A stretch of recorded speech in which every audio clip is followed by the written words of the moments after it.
We have our friend from Axios reporter Justin Kaufman joining us. Justin, you guys, Axios, like us, you've been out everywhere. Ooh. Okay, so let's go over some of the issues that we have to deal with the DNC. Thank you for coming in. Oh, I'd love it. So good to have you. You guys are really entrenched. I mean, let's start with, we've been covering the protest. Yep. You've also been covering that.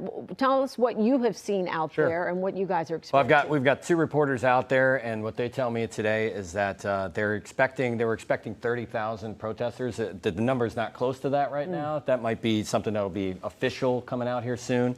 But right now, things, it's a huge police protest, as your reporters have been talking about. But right now, it's been peaceful, and it started with the program, and the march is supposed to start at 1 o'clock right outside of Union Park, and follow a designated course that's essentially 1.1 route. Yes, right? 1.1 right, miles. exactly. Okay, exactly. So let's talk about traffic. People have been shocked.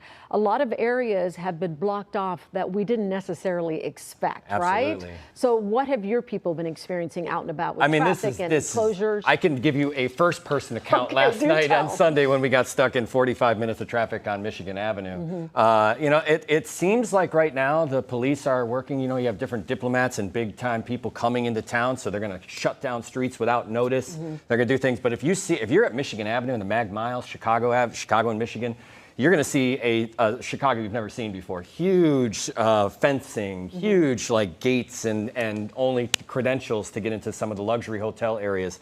It is the police presence is tremendous, and the traffic is backed up. Yeah, I think that's the surprising part, because I think everybody was so worried about the United Center and the perimeter being blocked off, but they didn't necessarily expect, like River North and Streeterville. You try to go in those areas, and as you said, there's fencing. You can't get in. Yeah, and another thing we're watching too is that downtown is kind of a ghost town today. A lot of people who, the mayor had really wanted to have celebrations, and people are, here comes the DNC, all the delegates, but a lot of the businesses, they kept their people at home. So they're working remote. So today I'd rush hour in. It was the easiest rush hour I've ever seen at 7 o'clock in the morning. But yeah, that's been the storyline we're watching to see how many people actually come down to work. That's such a good point. I think a lot of us were thinking we needed to provide extra time to get into work today, and it was very, very quiet this morning.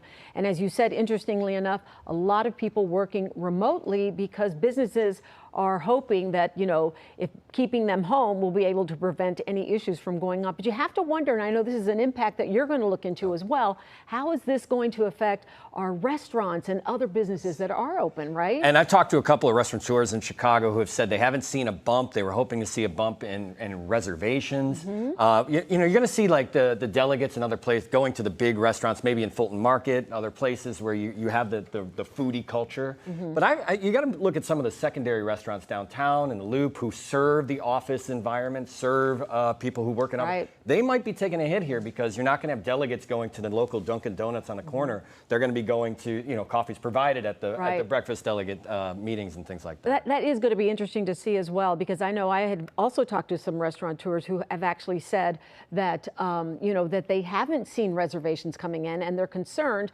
that because the DNC ends at 9:45 or so, that they won't be open for business anyway, and they're not going to get that bump. Though I have heard some restaurants are staying open. Yesterday I was at the Hoxton Hotel, which is in Fulton Market, and having conversation there with the bartenders and others. They were surprised that nobody was in there. And I think you're absolutely right. The DNC programming ends at 10 o'clock. Then they go to their private parties. A lot of these restaurants who might be hoping on traffic coming through might not be realized because there are so many things competing for a restaurant reservation. Okay, so you and I have been doing this for a little while. We remember 1996, right? It was a different time. And the last time the DNC was in Chicago, it was pretty clear Mayor Daley was in charge. Now granted, Brandon Johnson has not been in office that long, but this is really J.B. Pritzker's party, isn't it? Absolutely. And today at the Illinois breakfast, the mayor was absent. He was not at the Illinois delegation breakfast, which, he's got a lot of things to do. His office will say he's speaking at different places. But that's, you think about the past mayors, Rahm Emanuel, Mayor Richard M., Richard J. They weren't not just at the meeting, they presided over the meeting. And this is different. The first speaker up on the gate was J.B. Pritzker. He made it very clear, I'm here for my 5 minutes and then I got to go somewhere else. But he made the commitment to be there to lead the Illinois delegation and that breakfast. So I think it's interesting. It's a different environment. Like tonight, Mayor Johnson is speaking. He's the welcome speaker at the Democratic National Convention. So make no mistake about it, he's still a big part of this. But in terms of how he interacts with the Illinois politicians, it remains to be seen, because usually a mayor is front and center, especially the Chicago mayor, when the DNC is in town. So do you think we should be reading something into this, you know? Oh, yeah, I wonder. You saw a lot of the reporters ask questions of other politicians. Why isn't the mayor here? There was that kind of a storyline that was happening. And I think at a question, it is about how it all looks. And if the mayor's not front and center for the Illinois Democrats, there's something's at least different than it was in the past. Okay, I know you guys were covering all the parties that were happening this weekend and anything. What is the mood of visitors to our city? Are they concerned about security?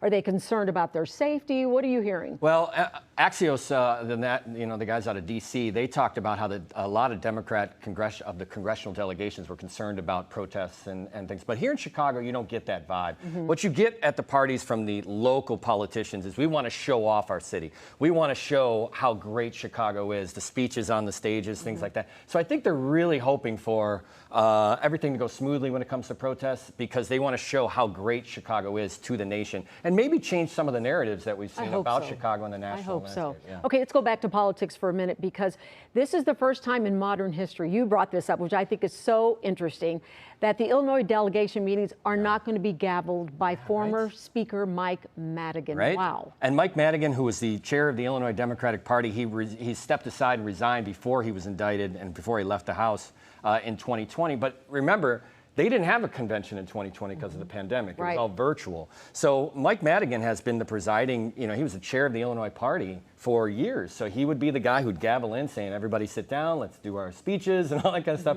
You also don't have Alderman Ed Burke, who is a convention historian.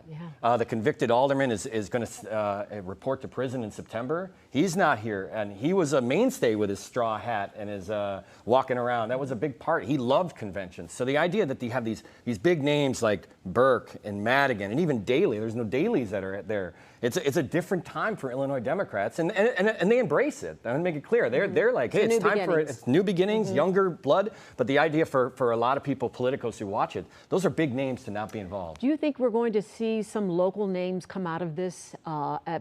Speaking of the younger crowd trying to move in, do you think we're going to see some people make a name for themselves at this convention? I think so. I mean, remember, in 2004, Barack Obama, who was a state senator running for U.S. Senate, made a speech in Philadelphia that blew the roof off of national politics, put him on the map. The issue tonight, Lauren Underwood, the representative from the western suburbs, she will be speaking on the national stage at the DNC, along with Mayor Brandon Johnson. So you guys read between the lines about who's going to get a chance to speak in front of those cameras. Because right now, if you're not on that platform, you're not really going to make much of a difference. So you look at someone like Underwood, who might be able to get people's attention tonight.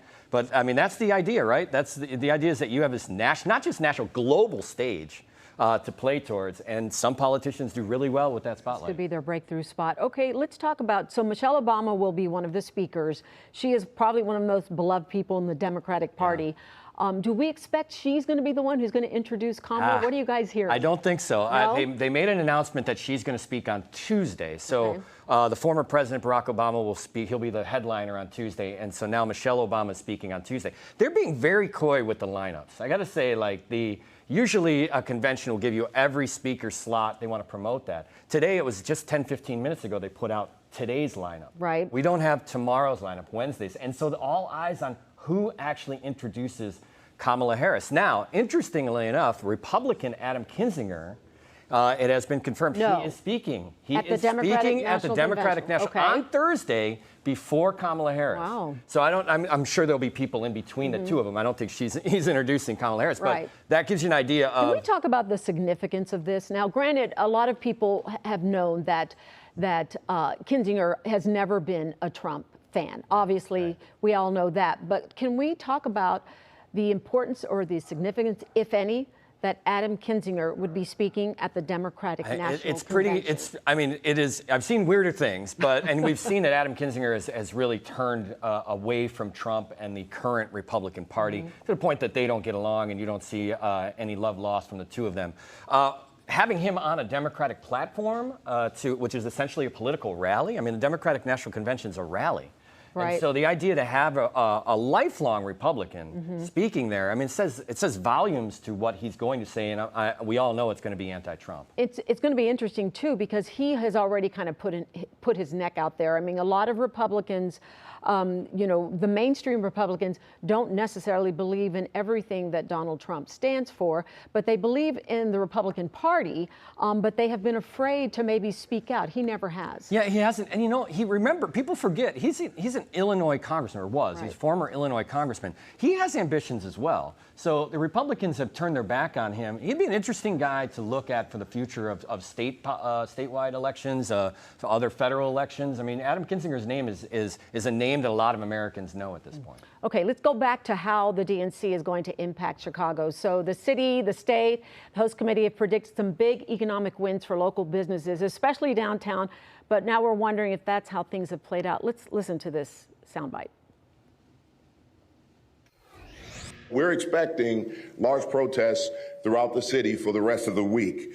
We're prepared for that. We hope for the exact same outcome for every protest, that everyone gets to express their First Amendment rights. We don't have any incidents. If that occurs, then we've had the most successful Democratic National Convention that we can imagine. So we would prefer not to have clashes. We would prefer not to have to make arrests if we don't have to. And we will avoid those things as long as we're not committing acts of vandalism or violence. We must protect our citizens, and we must protect our city. I drove the route yesterday, all day yesterday, last night, checked on a few things across the city. Our officers are out there. They're out there. They're highly visible.